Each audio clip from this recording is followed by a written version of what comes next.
Good morning, all.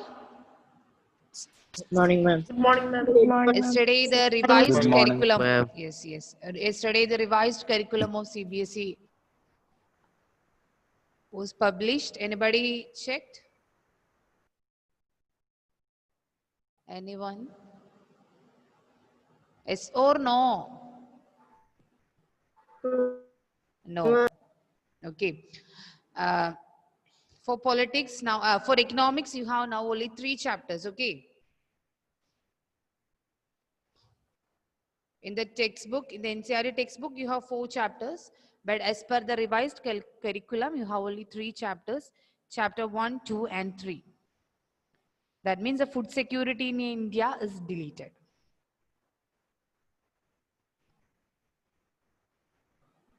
From political science also, the first chapter we studied is there, what is democracy and why democracy. Then constitutional design. The next chapter, one portion is deleted from that. In the second chapter, the topic starting with the case of South Africa. That South Africa's portion is deleted. Rest chapter is there. Then electoral politics and working of institution. Only 4 chapters. The 5th chapter is deleted.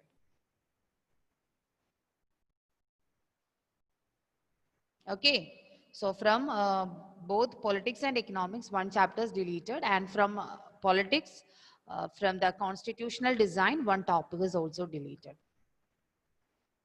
That's about your revised syllabus related to economics and politics. And there is no other deleted portion. The chapters we took will be there for the exam. Anything you want to know about the syllabus? No response? No, ma'am. No, ma'am. So it's clear? Yes. So economics, you have only 3 chapters. The last chapter is deleted. Rest the 3 chapters, every topic is there. There is no deleted portion from any other chapter. Okay. So we can start the class. In the last class, we discussed about the different sectors of the economy. Based on economic activities, the sectors are divided into 3, isn't it? Yes, ma'am. Yes. What do you Yes. mean by an economic activity? Nirupama? Income generating activities. Yes. Why I called her? Because the last day, for example, I called you, right? Yes, ma'am. So the income generating activities are economic activities, and the non-income generating activities are called as non-economic activities. And based on the economic activities, the sectors are divided into primary, secondary, and tertiary, isn't it? Yes, ma'am. Primary Yes, ma'am. sector, they are using the agriculture. It is also called as agriculture and related sector. The primary the raw materials used as a natural resource itself. In the secondary sector, what they are doing, it is called as a manufacturing sector. There, they are converting or transforming a natural product into a finished product. And tertiary sector means it's an aid to both primary and secondary sector. A tertiary sector is not producing any good, but it acts as an aid to both primary and secondary sector.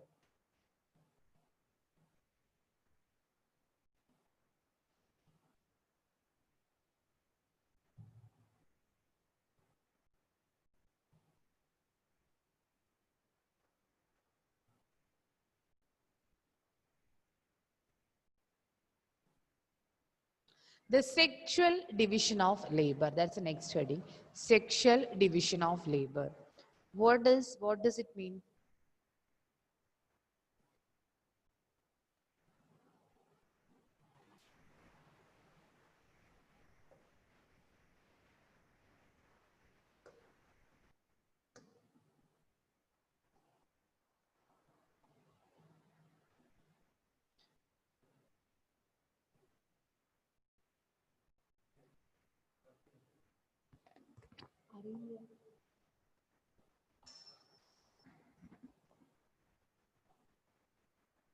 What do you mean by sexual division of labor?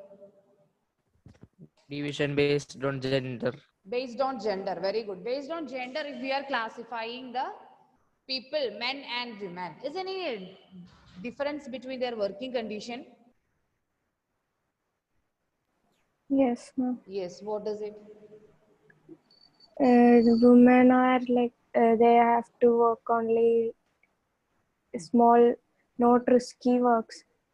Okay. Women are not Hmm. allowed to do risky works. Then what, any difference in the wages? Sometimes it can be low wages. Women are comparatively less paid than men in many of the sectors, especially in the construction field and all. Women are less paid. Nobody in the waiting room, dear.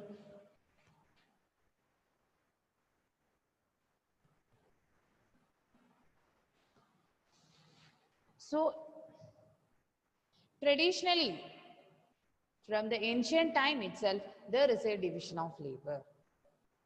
Based on the gender, there is a division of labor. In our family also, who's doing the domestic work, kitchen work and all?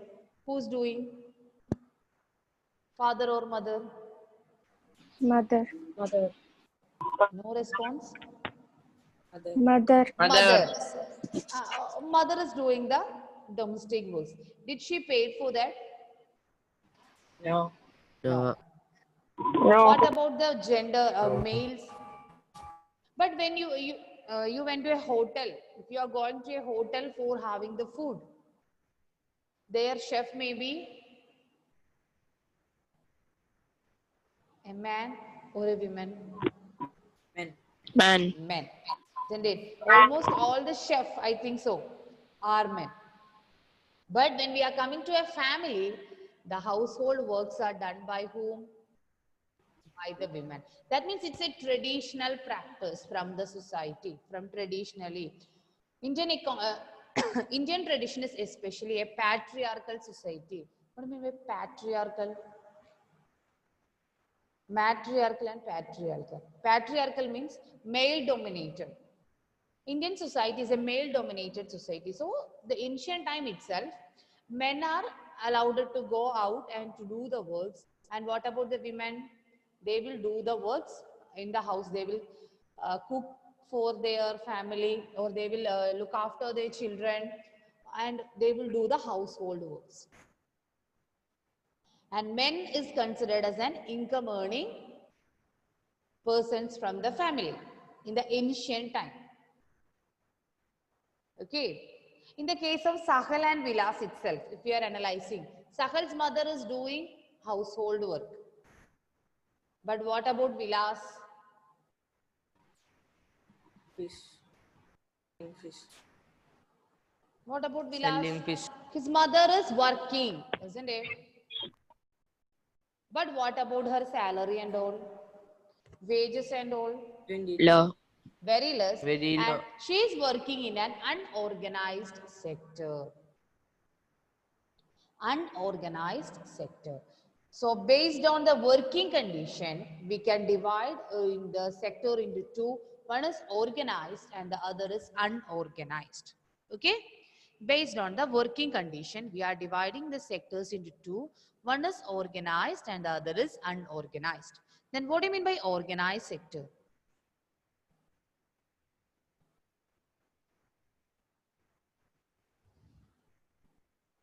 In an organized sector. Companies. Yes, the companies. What is the advantage in working in a company? Salary. Fixed salary. Fixed salary is there, okay. Then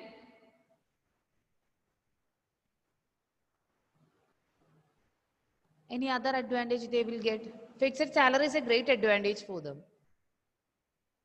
Then they have paid holidays, Sunday holiday, or a Saturday, Sunday holiday. Their salary will not be deducted for taking leave on that. Paid leaves. That means if a person have a minimum 10 casual leaves. If anybody's parents are working in government service, government employees. Yes, ma'am. Yes. Okay, Aman, Yes, where? ma'am. Yes, ma'am. Which, Kodungal. which department?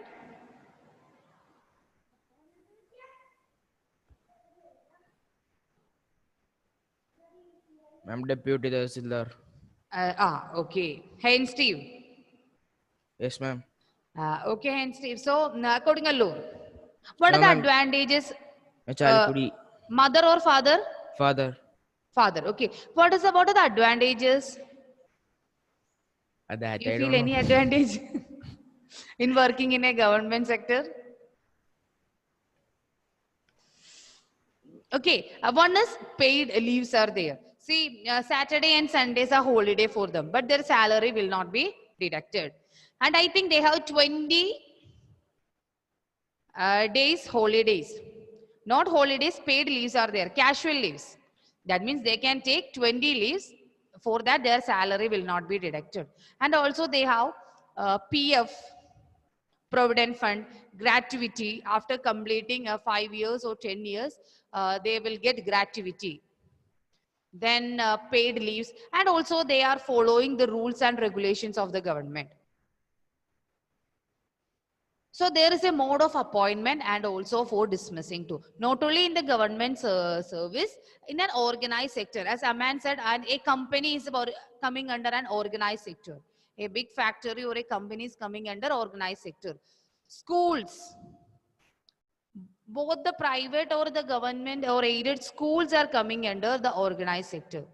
Because there is a mode of appointment, they are following the rules and regulations of the government, and also they should give the other benefits, maternity leave, provident fund, gratuity. All these benefits are given to the employers in an organized sector. But coming to an unorganized sector means the street vendors. Have you seen the street vendors? The people who are selling the vegetables and all the things in the roadsides. Yes or no? Yes, ma'am. You never ever traveled anywhere. Yes, ma'am. Yes, ma'am. Yes. They are working in unorganized sector. And also the casual laborers, the people who are working in the construction field and all. The casual laborers, the daily wage earners will be there. Then the agricultural laborers, all they are coming under the unorganized sector. That means there is no rules and regulations to control them. Even though there is rules and regulations are there, nobody is following that. That is unorganized sector. So in the case of Vilas' mother, she is not getting any benefit. She was sick.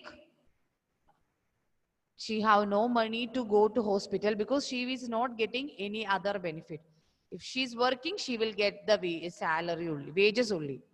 No other benefit will be getting. But if you are working in an organized sector, not only salary, we will get a lot of other advantages. Okay. So here itself, when we discussed about the sexual division of labor. So in the ancient time itself, there is a division of labor between the men and women. Women are considered to do the household work, and men are considered as the income earner of the family. But women worked in the past time also, women worked, but they worked mostly in an unorganized sectors. Only a few women worked in the organized sector. Most of the women were worked in the unorganized sector, where they have lack of security.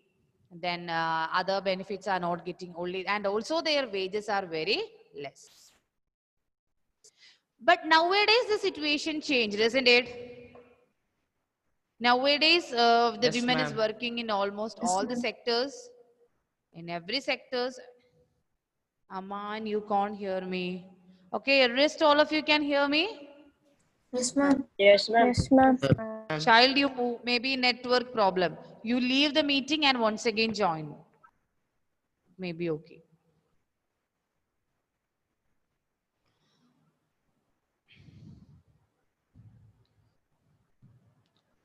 So traditionally, there is a division of labor in the family. Women take care of the children, cook food, and do the other domestic work. And men work outside and earn income for the family. Men are considered as the income earners of the family, and women are considered to do the domestic work or the household works.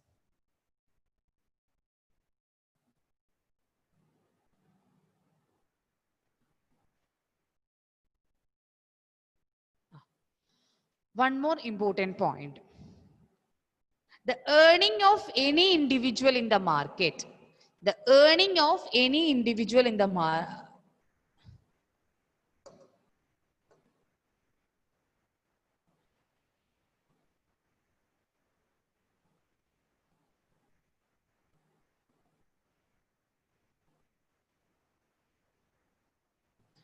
The earning of an individual in the market is determined by the two factors.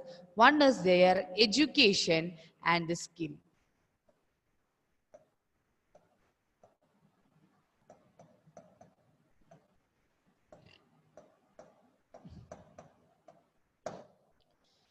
The two factors or the two determinants of earning of an individual.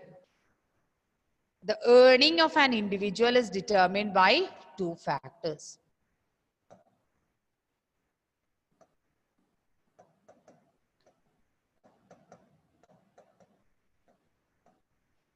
Earning of an individual is determined by two factors. One is education and the other is skill. So mostly the women are less paid because the main reason is they are uneducated and lack of skill. They are uneducated and low skill. So they are employed in the unorganized sector in which the wages are low. If we have the persons who want to work in an in an organized sector, they must be an educated person or they possess enough skill. So the earning of an individual is determined by two factors, the education and skill. Why the women in the rural area are low paid? Or why the women are working in underpaid jobs? It is because of two reasons. One is they are uneducated and the other is they have low skill.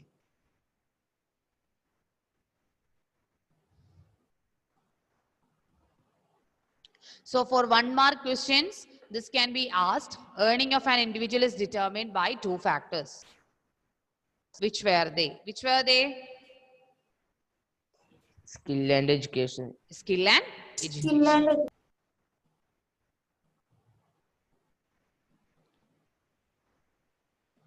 Then coming to education. So the quality of a population. In the beginning of the chapter itself, we discussed the quality of population or the human capital formation is possible by providing proper education and health. So the quality of the population depend upon the education and health. So first, we are going to discuss in detail about the education. How education help to increase the quality of population.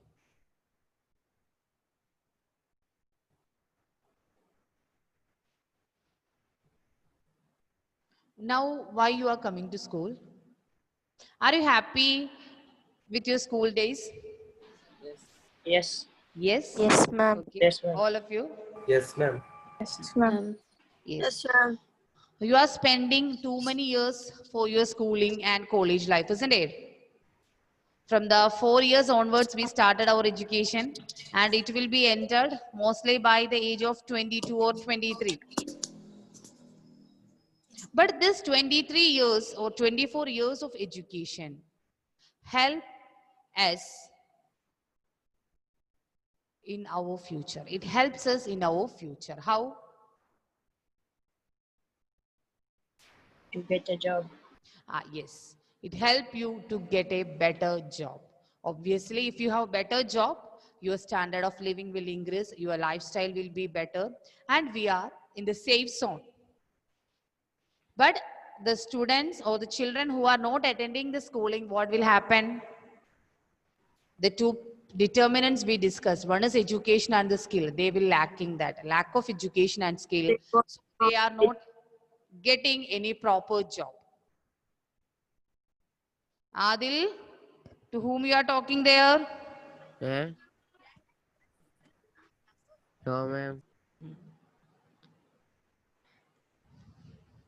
So the education help you. Its benefit you are not getting now. So school life you will not get the benefit. In your college life you will not get the benefit. After your studies over, when you get a better job, if you want to get a good job, you must be well educated and you must have that skill to do the work, right? So education is one of the most important factor that determine the quality of population. The population is an asset or a resource to a country only if they are educated and healthy. If it is an uneducated or a unhealthy population, it is not a resource. It is a burden to the country. See, almost all the people are uneducated in the country. It is a burden to the country. But if the people are well educated and very healthier, they will contribute more to the development of the country. So education is one of the most important factors that determine the quality of population. Then for the improvement of education, our government take a lot of steps. Any idea? Have you heard about any of such programs? For the improvement of education. Midday meal. Midday meal program, very good. For increasing the Sorry. enrollment ratio, wait, what is midday meal program? To increase the enrollment ratio in the schools, the government decided to provide food to the children. So at least for getting the food, they will come to school. In many places, children are not going to school because one of the major reason is poverty. Poverty. So the government started the midday meal program, that means providing food to the children in the schools. So at least for having the food, they will come to the school. So it helped to increase the enrollment ratio. Yes, very good. Then any other point?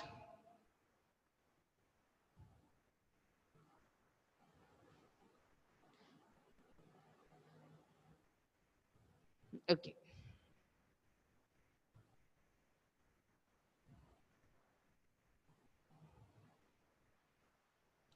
Vocational education has been introduced in many schools. What do you mean by vocational education?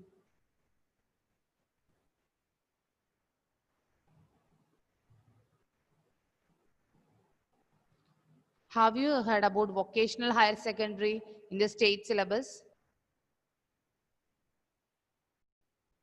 Yes, ma'am. Yes, ma'am. What do you mean by vocational higher secondary? In the 12th itself, we have two options. One is vocational, VHSC, and other is HSS, higher secondary and vocational higher secondary. See, in a vocational courses started means the job-oriented courses. Sometimes related to agriculture or related to fishing or whatever it is. Fashion, designing and all, you heard about that? Started some vocational courses, agricultural related courses in the state syllabus. They introduced the agricultural related, some courses are there. So it helped to increase the job opportunities. The vocational courses are there. It helped to increase the job opportunities. So what the government did, they started the vocational education.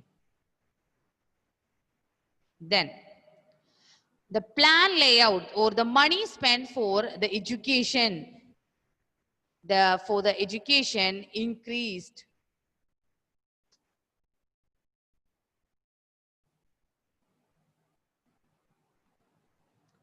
The plan outlay on education increased from 151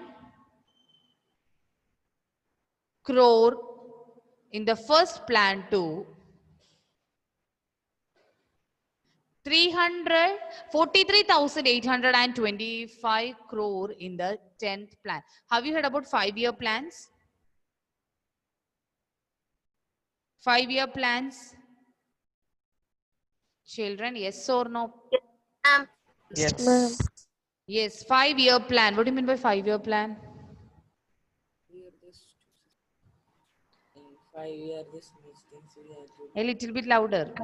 For next 5 The government decided a target that should be achieved within the 5 years. 5. Now, currently, which 5-year plan?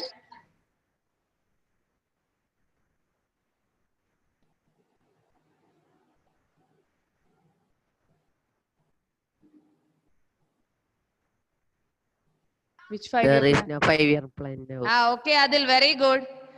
Now, there is no, why Adil? It is not that reason, Adidev. Why?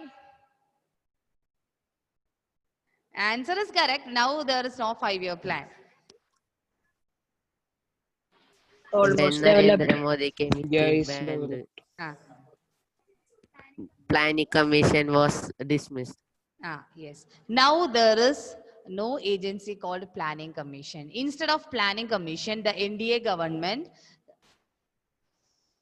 put forward another one, that is a Niti Aayog. Have you heard about Niti Aayog? In the newspapers and all, this term is there. Niti Aayog meetings, National Institution for Transforming India. Niti Aayog. Okay. Now Planning Commission is not there. It was till 12th, after 12th 5-year plan. It was from the time period from 2012 to 17. Before that, by 2015, the Niti Aayog came into force. By January 1st, 2015, Niti Aayog came. So there is no body called Planning Commission now. Now it's Niti Aayog. Before that, we had this 5-year plans. So in each of the 5-year plans, the government spent money for education.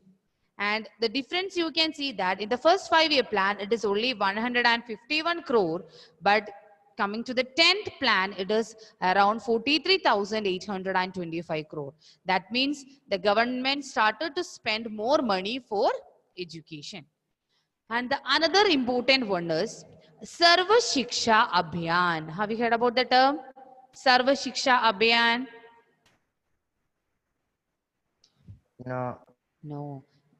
Is any government schools are near to your home? Yes, ma'am. Yes. Just check your board or the walls of the school. In most of the schools, it is written SSA. Sarva Shiksha Abhiyan. That means it is mainly aimed for the universalization of elementary education. The Sarva Shiksha Abhiyan has been launched to provide the elementary education to the children from the age group of 6 to 14. That means they are providing free education to the children in the age group of 6 to 14. In 2010, the Sarva Shiksha Abhiyan has been launched to provide elementary education to all children. So what are the steps taken for the improvement? One is the vocational education. Second one is the plan outlay. In the plan outlays, the amount for education purpose increased. And the third one is Sarva Shiksha Abhiyan. SSA. That is launched to provide elementary education to all children in the age group of 6 to 14. Okay?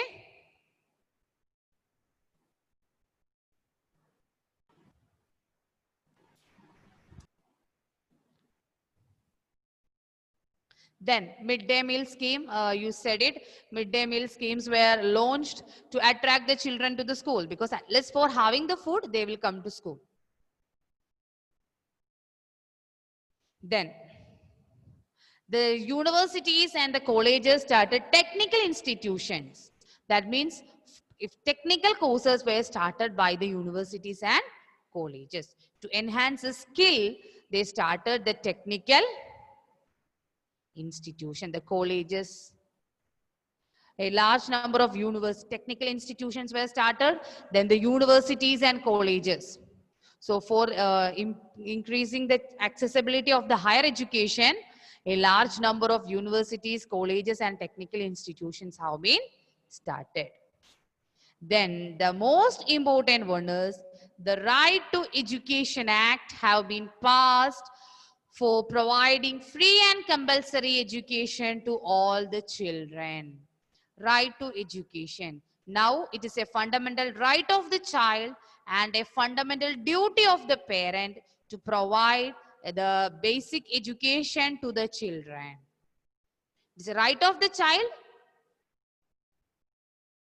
He must get the free and compulsory education till the age of 14, and it is the duty of the parent to send the child to the school till the age of 14. So for the development of to improve the quality of education, another important step taken by the government is the Right to Education Act. Clear? Children, any doubt in any one of this point? No, ma'am. Once again, we can check.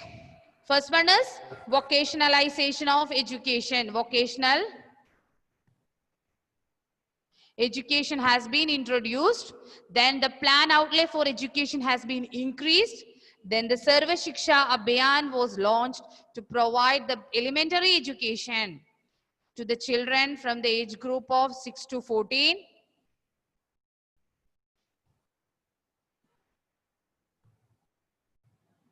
Then the midday meal programs were started. Then the large number of colleges, universities and technical institutions has been started.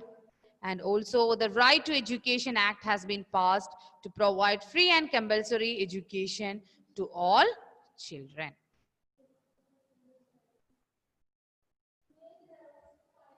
Clear? Yes or no? Yes, ma'am. Yes, ma'am. Yes, ma'am. Okay. So that's all about the education. Next class we can discuss about the health. Okay? Okay, ma'am. Thank you all. Okay, ma'am.